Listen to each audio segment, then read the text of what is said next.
En nuestro Taipi vamos a hablar de salud. Sí, vamos a hablar de salud. Collan Haquetano decimos en Aymara, hermanos, hermanas.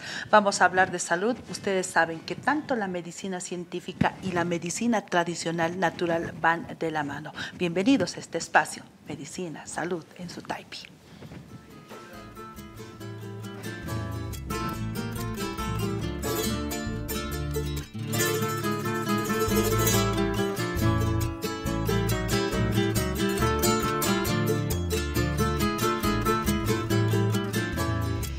Bueno, gracias por acompañarnos en esta mañana. Vamos a seguir hablando de salud. En estos días hemos tenido la presencia de varios compadres que nos han ido hablando, por ejemplo, de epilepsia, pero esto nos acompañaba un naturista, un médico tradicional, quien nos decía acerca de este problema de salud. Pero ahora, compadres, estamos con el doctor Lenin Peñalosa. Le vamos a dar la bienvenida. Él es neurólogo, especialista en egiptología. Gracias por estar aquí. Gracias de verdad, doctor. Vamos a hablar de este problema de salud que a todos realmente nos preocupa. Bienvenido. Gracias, te recibimos con cariño, doctor. Muchas gracias, muy agradecido por la invitación y estamos aquí para resolver las dudas que ustedes tengan y obviamente de la teleaudiencia pues nos hagan las preguntas para poder responder. Ya, vamos a empezar, doctor. ¿Qué es la epilepsia? La epilepsia es una enfermedad neurológica que generalmente se caracteriza por descargas eléctricas anormales en el cerebro. Esta patología se puede presentar en diversas etapas de la vida, no solo en los niños, se puede presentar en niños, en adolescentes y generalmente ya se presenta ahora en adultos, en personas mayores de la tercera edad. Y no distingue raza, religión, credo, nada, se puede presentar en cualquier persona. Doctor, ¿la epilepsia tiene cura? Dentro de las epilepsias hay algunas que se denominan autolimitadas. Esto significa que pueden curarse, pueden mejorar el tratamiento y otras, de acuerdo a la lesión que puedan presentar en el cerebro, obviamente tienen que ser un control, un tratamiento continuo, con lo cual nosotros evitamos que el paciente presente crisis epilépticas. Ya, doctor, ¿cómo nos percatamos de que llega esta enfermedad? ¿Cuáles son los síntomas, doctor? Mira, de acuerdo a la edad que presente el paciente. Por ejemplo, en los niños en edad escolar, nosotros tenemos un tipo de epilepsia que se llaman ausencias. Quiere decir, cuando generalmente la profesora te llama y te dice tu hijo no atiende, se queda mirando fijamente, después se pierde, o tú mismo has notado en tu casa que tu niño puede estar haciendo una actividad y de por sí se presenta desconectado. Después le dices, ¿qué ha pasado? No se acuerda. Puede ser un tipo de epilepsia que se denomina ausencia.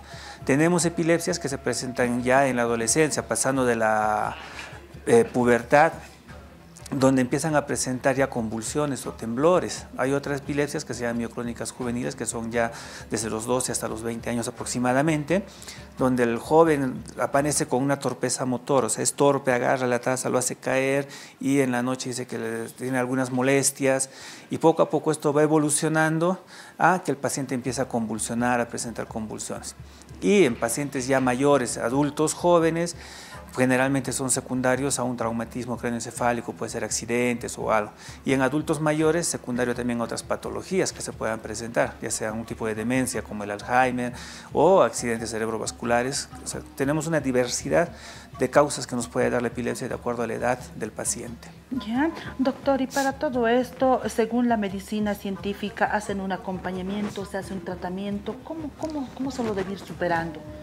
Nosotros hacemos un tratamiento médico. Como se dice, para la epilepsia el medicamento es el escudo del paciente y el médico es el guía. Nosotros vamos a guiarlo, a orientar cómo debe tomar, qué medicamento debe tomar, porque no todos los medicamentos de la epilepsia controlan a todos los tipos de epilepsia. Nosotros tenemos que determinar primero, como médicos neurólogos, qué tipo de epilepsia presenta nuestro paciente para saber qué tipo de fármaco le vamos a dar para que haya mejora, porque se ha visto casos médicos que no son de la especialidad de neurología, de otras especialidades, les dan un fármaco y esto hace que el paciente convulsione más. Entonces es muy importante por eso los pacientes que cursan con epilepsia acudir a un médico neurólogo para que él haga el tratamiento adecuado y el seguimiento de cómo están las crisis.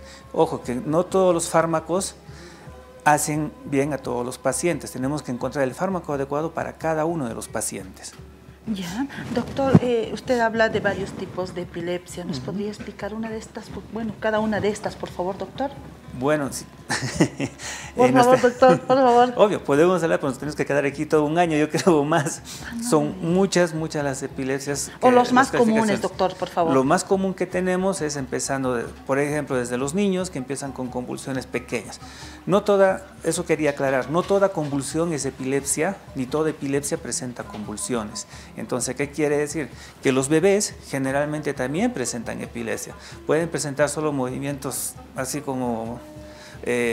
dicen, ¿no ve? A veces, susto debe ser, o debe tener algo pasado, o qué ha pasado. Y así empieza avanzando.